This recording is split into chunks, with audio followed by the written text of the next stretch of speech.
کہ وہ کہیں کہ اچھا جی آپ کے ساتھ بہت اچھا ٹائم گزرا. پیپلز پارٹی والوں کو کہہ دیں, اور پیپلز پارٹی دیکھیں اوورال پورا ایک سسٹم کا حصہ بنی ہوئی ہے. جو آصف زرداری ہیں وہ صدر ہیں, تو علیحدگی کا تو مطلب یہ ہے کہ آپ پہلے آصف زرداری جو ہے ان کا ایک امپیچمنٹ لائیں گے, وہ لائیں گے تو ہو سکتا ہے کہ پیپلز پارٹی اور پی ٹی آئی والے آپس میں مل جائیں. تو یہ ایک مشکل کام ہے, کہنے کی حد تک اس کی ڈسکشن ضرور کی جا سکتی ہے, لیکن یہ اس کو عملی جمع پہنانا, اس جدائی کو, اس سیپریشن کو, وہ مجھے ایسا ہوتا ہوا نظر نہیں آ رہا. لیکن چیمہ صاحب اگر ہم جدائی یا علیحدگی تک نہ جائیں, ہم صرف اس چیز کے اوپر ذرا کنسنٹریٹ کریں یا دیکھیں کہ پہلے بھی ہلکی کچھ ہمیں سرساز سنائی دیتے تھے کہیں پی ایم ایل این اور پیپلز پارٹی کے درمیان ناچاکی کے, کیا اب وہ ایمپلیفائی ہو جائیں گے؟ کیا بھٹی صاحب سے بلکہ یہ سوال کرتے ہیں, بھٹی صاحب کیا سمجھتے ہیں, کیا پیپلز پارٹی انسیکیور ہو جائے گی ان کی حیثیت عددی اعتبار سے کم ہونے پر؟ میڈم شیخ, یہ جو مسلم لیگ کی نادر شاہکار عجوبہ کامیابیاں اور کامرانیاں ہیں, ان پر تو میں بعد میں بات کر لیتا ہوں, پہلے آپ کے سوال کا جواب دے دیتا ہوں. ابھی میں کل یا پرسوں کنور دلشاد صاحب کو سن رہا تھا, وہ کہہ رہے تھے کہ 28ویں آئینی ترمیم میں وہ سب کچھ ہوگا جو پیپلز پارٹی نہیں چاہتی, اور پیپلز پارٹی کے دن گنے جا چکے ہیں, گورنر پنجاب بدلیں گے, اور پتہ نہیں صدر زرداری کو پیغام دیا جا چکا ہے. اور میں یوسف رضا گیلانی صاحب کو بھی سن رہا تھا, وہ کہہ رہے تھے ہمارے ساتھ جو پاور شیئرنگ فارمولہ طے ہوا تھا اس کے مطابق اگست 2026 میں بلاول بھٹو نے وزیر اعظم بننا ہے. اب میڈم شیخ کیا ہوتا ہے کیا نہیں ہوتا, لیکن یہ پنجاب میں آپ پیپلز پارٹی کو کوئی سپیس نہیں ملے گی مسلم لیگ یا شہباز حکومت کا ان سے ڈپینڈنسی ختم ہونے پر. ہاں, آئینی ترمیم کے لیے ان کی ضرورت ہوگی, اور مجھے لگتا ہے کہ پیپلز پارٹی ہواؤں کی دوسرے رخ پر نہیں جائے گی, کیونکہ اسی تنخواہ پر گزارا کرے گی, کیونکہ خوف اس کو خوف بہت زیادہ ہوتا ہے جس کے پاس کھونے کو بہت کچھ ہو, اور پیپلز پارٹی کے پاس کھونے کو بہت کچھ ہے. اب آ جائیے نادر شاہکار عجوبہ کامیابیاں اور کامرانیاں مسلم لیگ کی.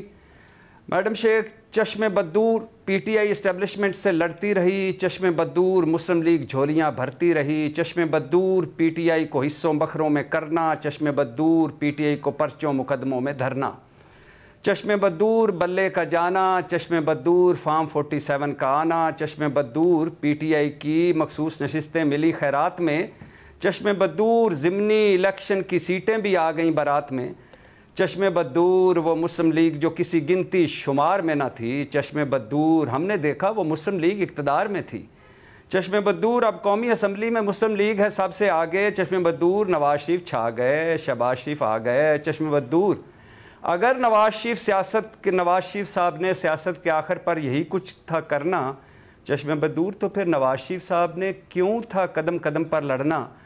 چشم بددور میڈم شیخ سویلین بالادستی کے خواب, چشم بددور وہ اصلی تودیہ جمہوریت کے راگ, چشم بددور وہ ووٹ کی عزت کے ترانے, چشم بددور وہ عدلیہ آزاد عدلیہ کے لیگی پروانے, چشم بددور آزاد صحافت والے, چشم بددور قائد اعظم قائد ملت لیاقت والے, اور چشم بددور بیٹی وزیر اعلیٰ بھائی وزیر اعظم اپنے گناہ بخشوائے, چشم بددور یہی ہے نواز لیگ کی سیاست کوئی ہمیں سمجھائے. اور آخری بات میڈم شیخ, چشم بددور نواز شریف صاحب نے وہ سب کر دکھایا, چشم بددور جس کے خلاف نواز شریف نے عمر بھر علم اٹھایا.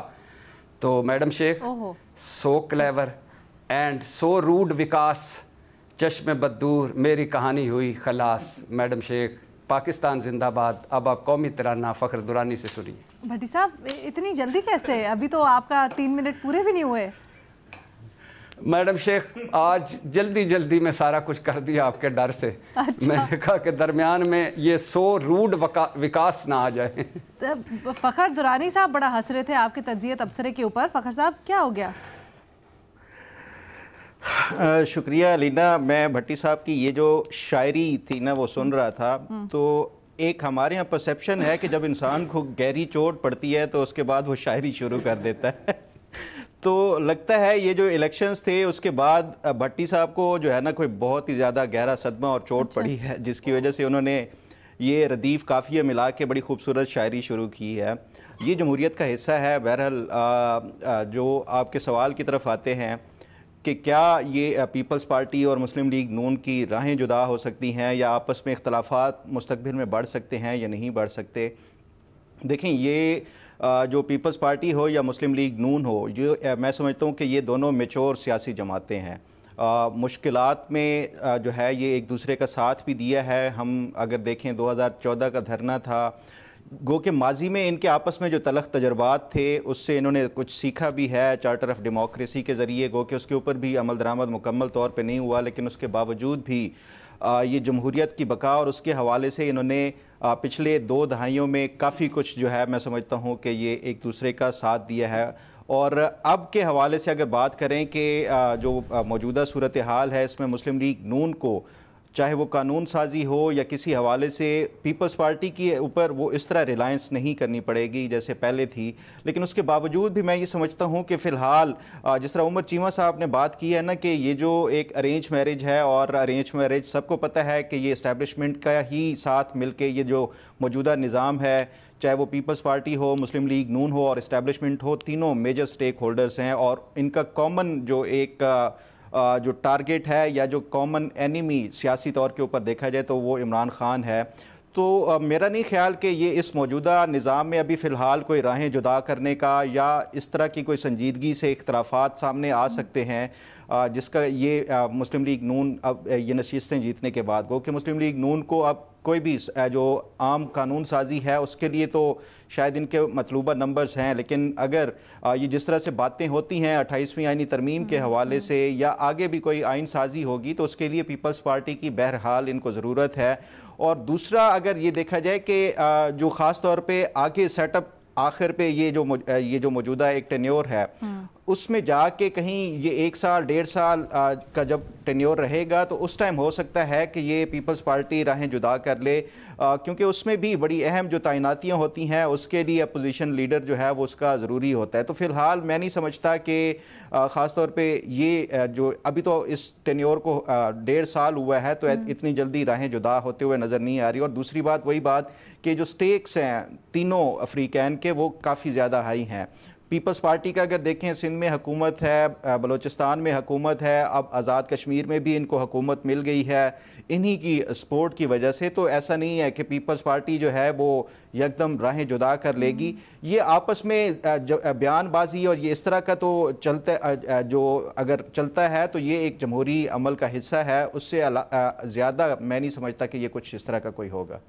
اچھا 2 سوال ہیں، لیکن پہلے سر میں بھٹی صاحب سے ایک چیز پوچھوں. بھٹی صاحب کیا آپ یہ کہنا چاہ رہے ہیں کہ کہیں 28ویں یا جو ترمیم تھی ابھی 27ویں اس کے اندر NFC اور دیگر چیزوں پہ آبجیکٹ کرنے پر پیپلز پارٹی کو سزا دی گئی ہے یا ان کو ایک میسج دیا گیا ہے؟ میڈم شیخ سنا جا رہا ہے کہ 28ویں یعنی ترمیم میں NFC ایوارڈ ہوگا، 28ویں یعنی ترمیم میں صوبوں کی بات ہوگی، 28ویں یعنی ترمیم میں صحت اور تعلیم کی وزارت کے حوالے سے ہوگا، 28ویں یعنی ترمیم میں بہت کچھ ایسا ہوگا جو صوبوں کو دیا جا چکا ہے. اب ہو سکتا ہے ان میں سے کچھ چیزیں واپس لی جائیں کیونکہ یہ 26ویں یعنی ترمیم میں بھی نہیں ہو سکا، 27ویں میں بھی نہیں ہو سکا، یہ 28ویں میں ہونا ہے. تو اس میں ظاہر ہے پیپلز پارٹی کے بہت بظاہر تحفظات تو ہیں اور بظاہر وہ چاہتی ہے کہ یہ نہ ہو. تو اگر یہ ہونے جا رہا ہے، اگر یہ ہوگا تو ظاہر ہے پیپلز پارٹی کو پہلے سے بتانا پڑے گا پیپلز پارٹی اب کہ آپ نے اسی تنخواہ پہ کام کرنا ہے. اور یہ جو ایک بڑا خوبصورت جملہ بولا ہے فخر بھائی نے کہ جمہوریت کی خاطر یہ اکٹھے ہوئے، جمہوریت کی خاطر یہ لڑے، جمہوریت کی خاطر انہوں نے صلح کی. تو ہو سکتا ہے جمہوریت کی خاطر یہ پھر بھی مان جائیں اور جمہوریت کی خاطر یہ سندھ بچا لیں، جمہوریت کی خاطر صدارت اور گورنرشپ بچا لیں. سر ویسے جمہوریت کی خاطر تو پیپلز پارٹی نے PTI کو بھی آفر کی تھی لیکن وہ نہیں مانے. اچھا ایک چیز مجھے بتائیں، آپ نے بھی فخر نے بھی دوسری طرف انہوں نے بھی یہی کہا ہے کہ ہم جمہوریت کی خاطر ان کے ساتھ نہیں چلیں گے. تو جمہوریت ہی اس میں ساری جگہ آ رہی ہے. تو لیکن مجھے یاد آ رہا ہے میڈم شیخ کہ یہ ایک وقت تھا کہ جب ہم کبھی سوچ بھی نہیں سکتے تھے، تب عمران خان نے کہا تھا کہ دیکھ لینا جب میں ان کے مقابلے میں آؤں گا یہ اکٹھے ہو جائیں گے.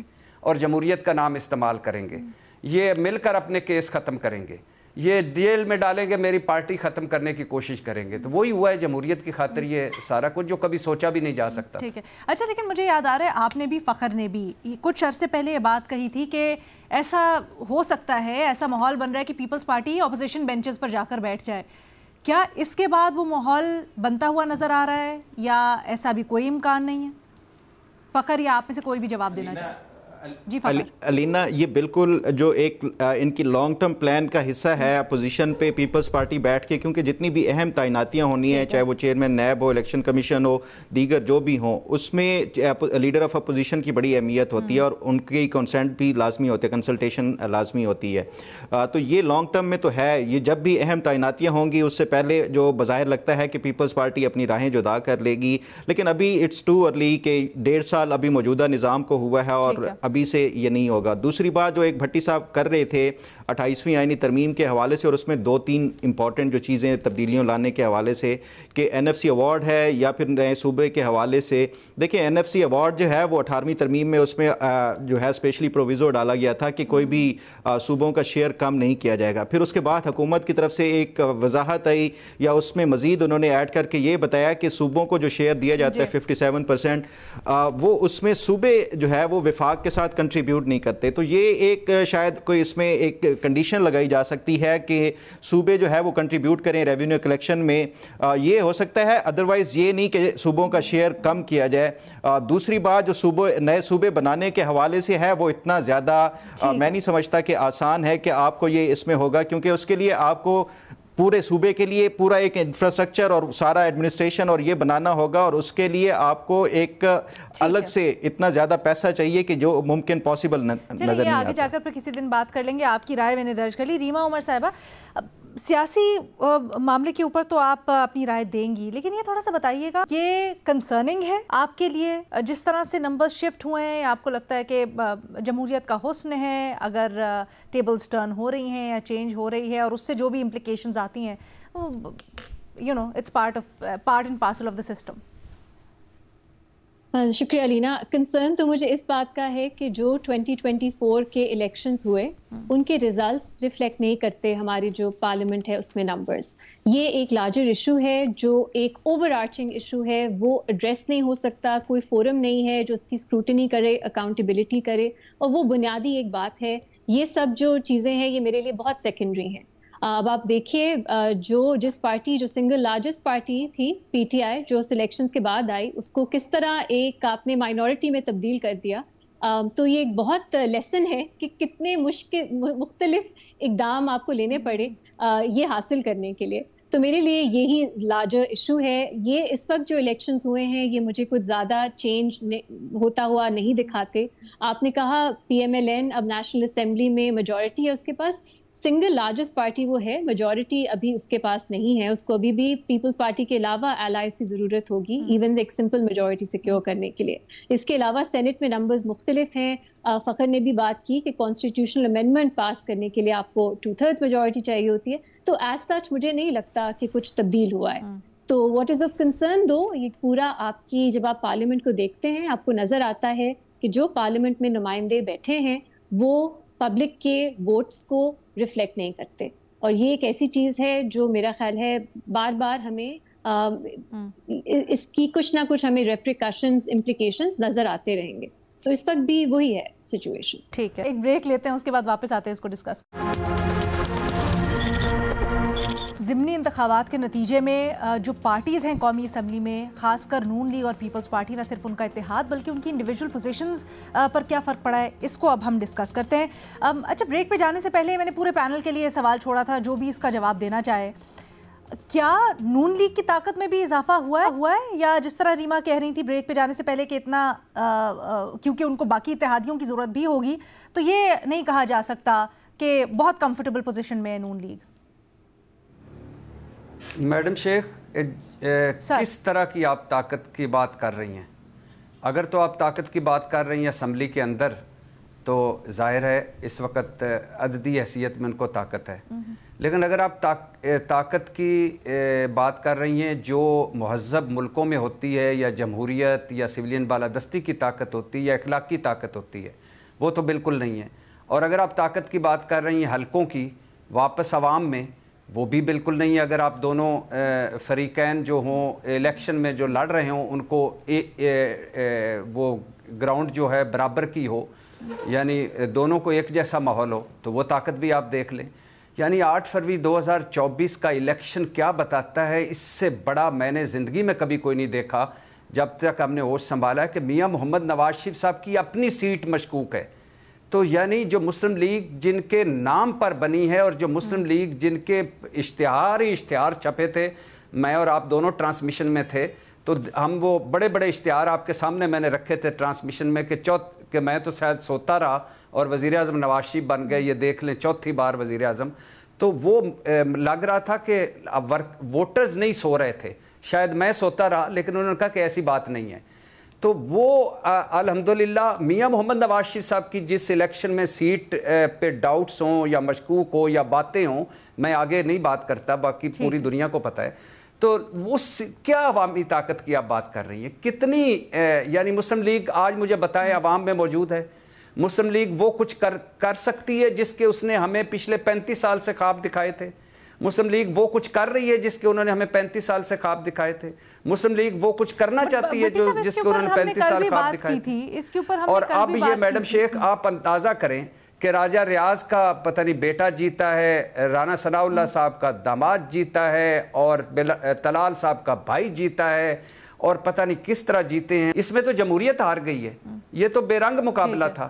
یہ تو یعنی پارٹی نے پھر سے وہی کام کیا جو ساری عمر یہ کرتی آئی ہے. اچھا جی, ریما کچھ کہنا چاہ رہی ہیں؟ جی علینا, میں آپ سے پوچھنا چاہ رہی ہوں کہ آپ جو کہہ رہی ہیں کہ اسمبلی میں نمبرز بدلنے سے کیا کچھ تبدیل ہو جائے گا, مجھے کوئی سیناریو بتائیں جس میں یہ جو 6 سیٹس ملی ہیں اور یہ جو باقی الائز کے ساتھ مل کے پی ایم ایل این کیا کر سکتی ہے. سادہ قانون سازی, کوئی نہ کوئی قانون سازی, جیسے ہم نے پہلے دیکھا ایک وقت میں کہ الیکشنز ایکٹ پاس ہوا اور سادہ قانون سازی سے کہاں ادھر کی ادھر ساری انہوں نے چیزیں کر دی. پہلے پیپلز پارٹی کو منانا پڑتا تھا, بٹھانا پڑتا تھا, لیکن اب اس چیز کی ضرورت نہیں ہوگی. آپ کا خیال ہے کوئی ایسی چیز ہے جس میں پیپلز پارٹی اور نون لیگ کی ڈس ایگریمنٹ ہے جو سادہ اکثریت سے سینٹ میں بھی نمبرز پورے کر لیں گے؟ We never know. آج کل تو ایسے سرپرائزز مل رہے ہیں ریما کہ ہم خود, بلکہ آپ بھی اسی شو پہ ہوتی ہیں جب ہم ڈسکس کر رہے ہوتے ہیں کہ کیا ہو جاتا ہے, ایک دن کچھ سوچ رہے ہوتے ہیں اور ہم کہہ رہے ہوتے ہیں قانونی طور پر, اخلاقی طور پر یہ کیسے پاسبل ہے, اور نیکسٹ ڈے ایسی کوئی چیز آتی ہے جس کو جسٹیفائی کرنا یا سوچ و گمان میں بھی نہیں ہوتی. سو اگر میں تو اس چیز کو یا اس پاسبلٹی کو ایکسپلور کر رہی ہوں آپ لوگوں کے ساتھ کہ اگر یہ کیا گیا ہے, جیسے کہ سب اس وقت اس چیز کے اوپر کنسنسس شو کر رہے ہیں کہ نون لیگ کو اکثریت دلوائی گئی ہے یا نون لیگ کی اکثریت ہو گئی ہے. I don't agree with that. I mean, sorry, میری اس سے اگریمنٹ نہیں ہے کہ یہ سب کی 6 سیٹس ہیں, اس میں ریگنگ ہوئی, اب پی ٹی آئی نے بوائیکاٹ کیا, اس سے نون لیگ کو فائدہ ہوا. مجھے نہیں لگتا کہ یہ اتنا ایک کیلکولیٹڈ چیز ہے کہ آپ نے 6 سیٹس پیپلز پارٹی کو جتوائی ہیں نون لیگ کو تاکہ انہیں سادہ اکثریت ملے. I mean, یہ تھوڑا سا مجھے فار فیچ لگتا ہے. الیکشنز پہ سوالات ضرور ہیں. اس سے پہلے میرا خیال ہے اوور آل اگر آپ بات کریں یہ 6 سیٹس مطلب بائی الیکشن کی ضرورت ہی کیوں پڑی, جس ججمنٹ کی وجہ سے پی ٹی آئی کے لیڈرز ہیں جن کو ڈسکوالیفائی کیا گیا کنوکشن کے بعد, وہ ایک پوری ایک پی ٹی آئی کے خلاف نظر آتا ہے کہ ان کی اپنے نمبرز کم کرنے ہیں پارلیمنٹ میں. لیکن یہ بالکل کیلکولیٹڈ طرح سے 6 سیٹس جو ہیں نون لیگ کو جتوائی گئی ہیں, یہ مجھے تھوڑا سا فار فیچ لگتا ہے. اور دوسرا میرا بھی سوال وہیں کا وہی ہے, possibilities of course no one can جج, لیکن مجھے نہیں لگتا کہ باقی الائز کے ساتھ مل کے سادہ اکثریت سے بہت کوئی آپ سگنیفیکنٹ چینج لا سکیں گے اس وقت. معمولی قانون سازی ہو سکتی ہے, لیکن آپ کو پھر بہت, اگر آپ پیپلز پارٹی کے جینوئنلی خلاف جا کے آرڈنری لیجسلیشن بھی کر رہے ہیں تو پھر یہ ایک آپ کا اوور آل ایک سیٹ اپ کو دھچکا اس سے لگ سکتا ہے. لیکن میرا نہیں خیال یہ صرف نمبرز کی بات ہے, پھر میرا خیال ہے پیچھے جو اس کی سوچ ہے, لاجک ہے, وہ کچھ اور ہے, اور نمبرز اسے چینج نہیں کرے گا.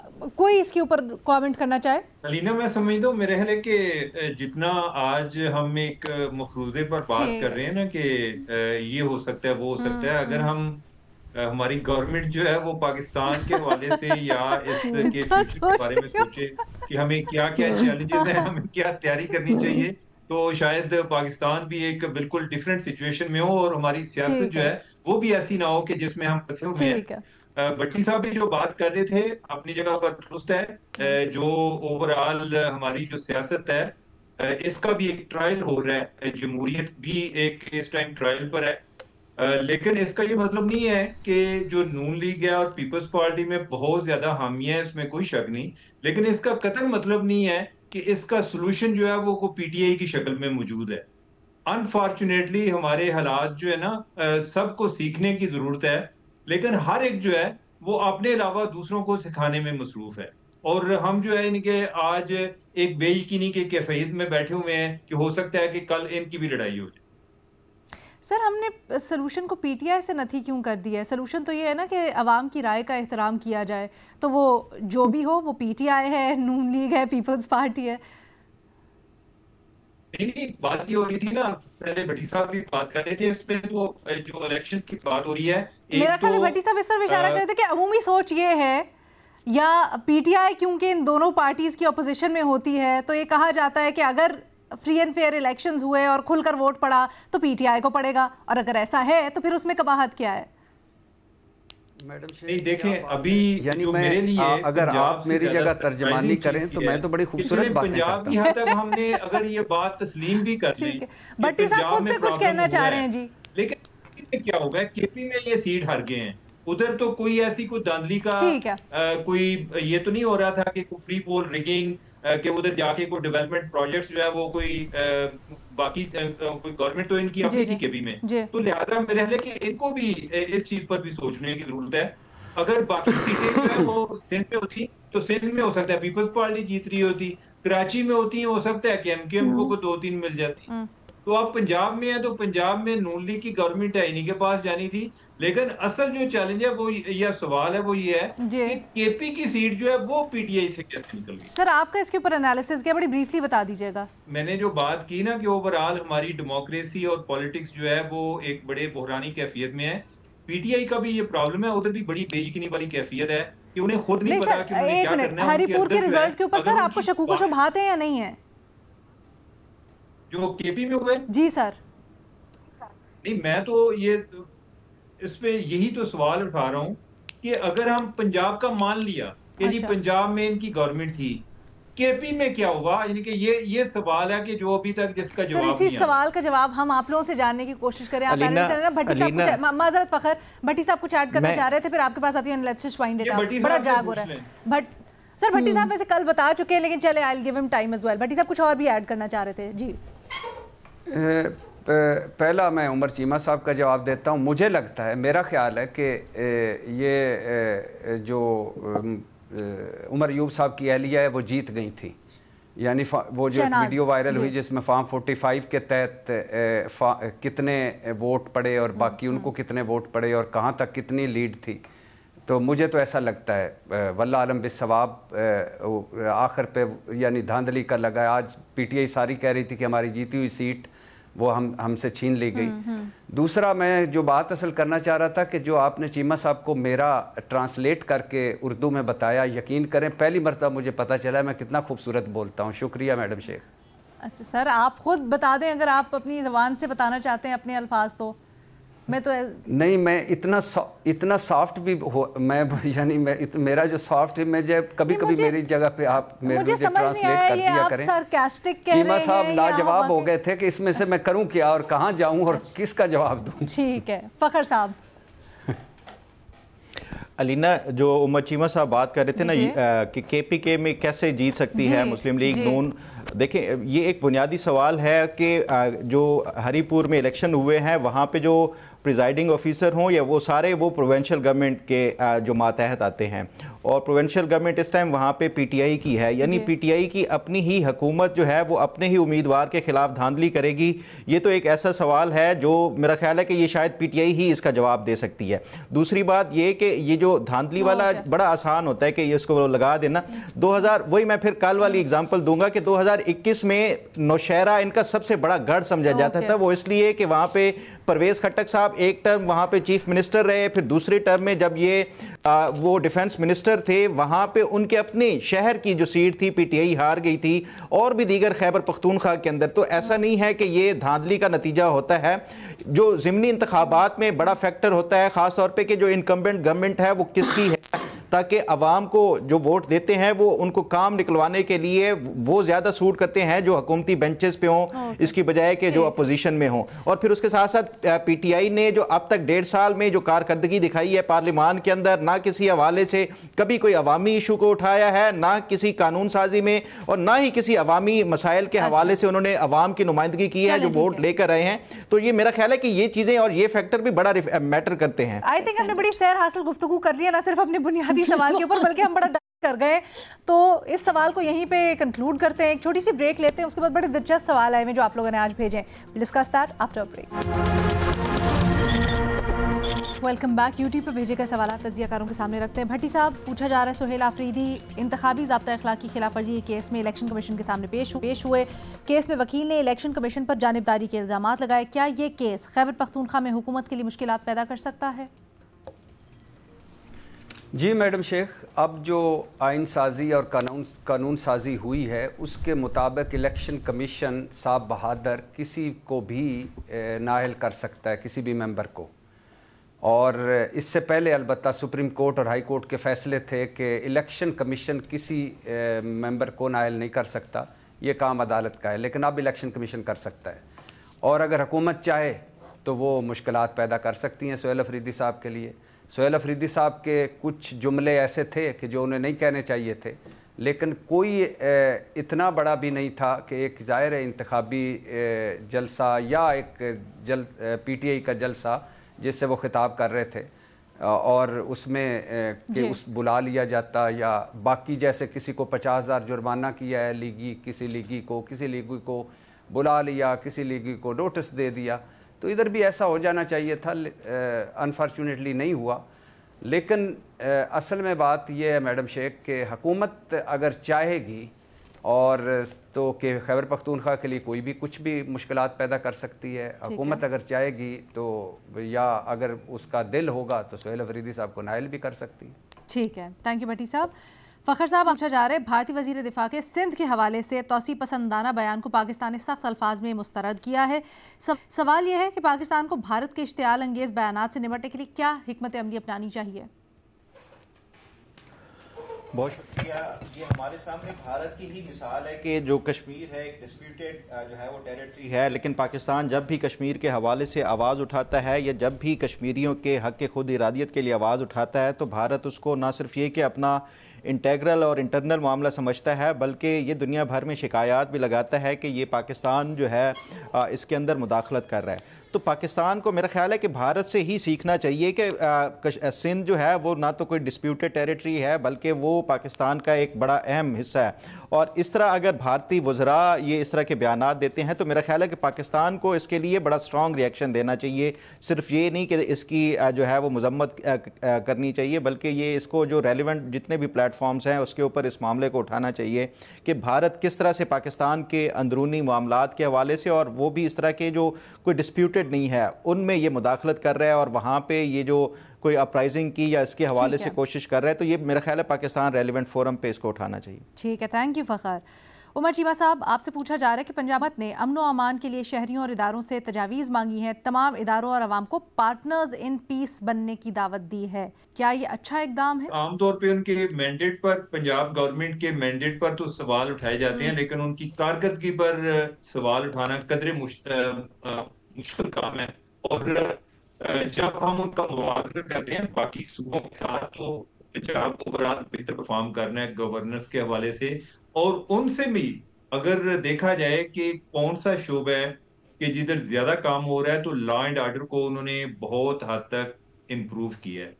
ایون جو اس حکومت کے مخالف ہیں وہ بھی لا اینڈ آرڈر کی حد تک اس چیز پر اتفاق کرتے ہیں کہ اس میں بہت زیادہ بہتری آئی ہے. پہلے انہوں نے کوئی لوگوں سے اسلحہ واپس لینے کی کیمپین چلائی، آئی ڈونٹ نو کہ اس کا کیا سٹیٹس ہے.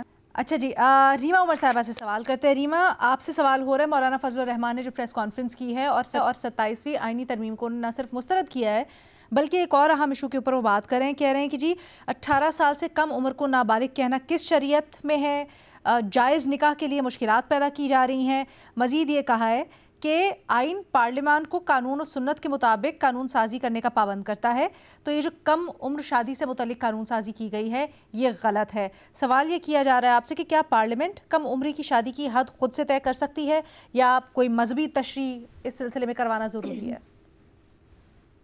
لینا پہلے تو مولانا صاحب کو جو قانون ہے وہ پڑھ لینا چاہیے اور سمجھ لینا چاہیے کہ اس میں کیا بات کی جا رہی ہے۔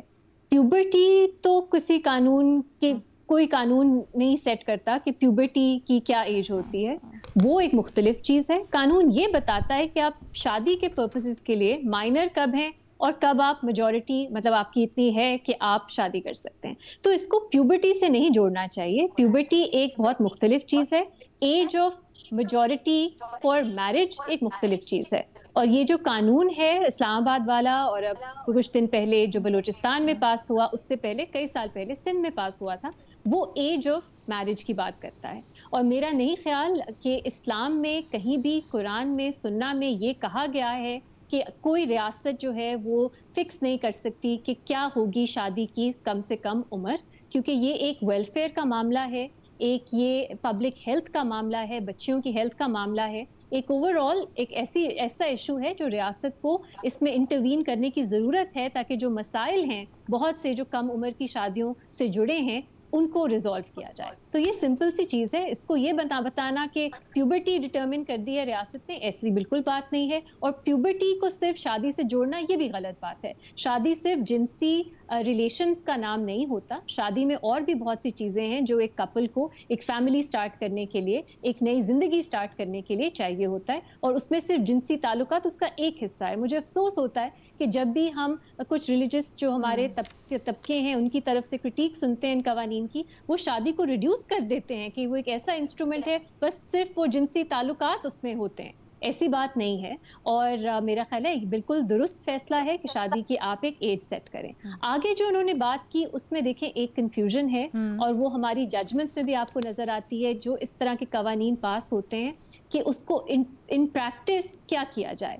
فار ایگزامپل، کیا کم عمر کی اگر بچی ہے یا بچہ ہے، کیا ان کے ساتھ اگر جنسی تعلقات ہیں وہ کیا اسٹیچوٹری ریپ تصور ہوں گے یا نہیں ہوں گے؟ ایک ہماری ججمنٹ تھی اسلام آباد ہائی کورٹ کی جس میں اس طرف اشارہ تھا کہ وہ اسٹیچوٹری ریپ تصور ہو سکتے ہیں، لیکن اور بہت سی ججمنٹس ہیں جو کہتی ہیں کہ ایسا نہیں ہوگا، اور اس میں ایک بہت کنفیوژن ہے ہماری جورسپروڈنس کی حد تک۔ تو اس پہ میرا خیال ہے کویسچن ریز کرنا چاہیے کہ یہ امپلیمنٹ کس طرح ہوں گے قوانین۔ بہت سے فنڈامنٹل سوالات ہیں جن کا جواب ہمیں یہ قوانین نہیں دیتے، لیکن یہ سوال اٹھانا کہ پارلیمنٹ قانون سازی نہیں کر سکتی، پارلیمنٹ ضرور کر سکتی ہے۔ ہماری پارلیمنٹ کا نام ہے مجلس شورا، وہ پابند نہیں ہے کہ وہ کسی کاؤنسل آف اسلامک ایڈیالوجی یا کسی اور اس طرح کی کاؤنسل سے مطلب ان کی اگر رائے آ جائے تو پابند ہو جاتی ہے فالو کرنا۔ تو ہماری پارلیمنٹ ہے وہ قانون سازی کر سکتی ہے، انہوں نے بچوں کے ویلفیئر کے لیے یہ قانون سازی کی ہے جو ان کا حق ہے۔ ٹھیک ہے، گو کہ ایک حصہ آپ نے اس کا بتا دیا جو مولانا نے آگے کہا کہ زنا تصور ہوگا اگر کم عمر بچی یا بچہ اس کی شادی ہوتی ہے۔ آگے جا کر کہتے ہیں کہ یہ کچھ سمجھ نہیں آ رہی جب اس قانون میں یہ بات ہوتی ہے کہ اس ایسی شادی کے نتیجے میں ہونے والے بچے کے نان نفقے کا ذمہ شوہر پر ہوگا، اس سے کیا مراد ہے؟ یہ ایک اور ججمنٹ تھی ہائی کورٹ کی، میرا خیال ہے لاہور ہائی کورٹ کی ججمنٹ تھی، جس نے اگین صحیح بات کی کہ مطلب اگر بچہ ریپ کے بعد بھی پیدا ہوتا ہے، بچے کا تو کوئی قصور نہیں ہے نا، تو اگر آپ ثابت کر سکتے ہیں کہ بچے کا باپ کون ہے تو وہ رسپانسبلٹی اس کے جو باپ ہے بایولوجیکل ان پہ آتی ہے کہ وہ بچے کی مینٹیننس پرووائڈ کریں، کیونکہ چاہے بچہ ریپ کی وجہ سے ہے یا انویلڈ شادی یا کوئی بھی وجوہات ہیں اس کی، بچے کو سفر نہیں کرنا چاہیے۔ یہ بھی بچوں کی ویلفیئر کو نظر میں رکھ کے ایک لاہور ہائی کورٹ کا میرا خیال فیصلہ تھا، میں اس سے اگری کرتی ہوں، لیکن وہ اس قانون میں نہیں ہے۔ ٹھیک ہے، بہت شکریہ ریما، اور اسی کے ساتھ آج کے لیے اتنا ہی۔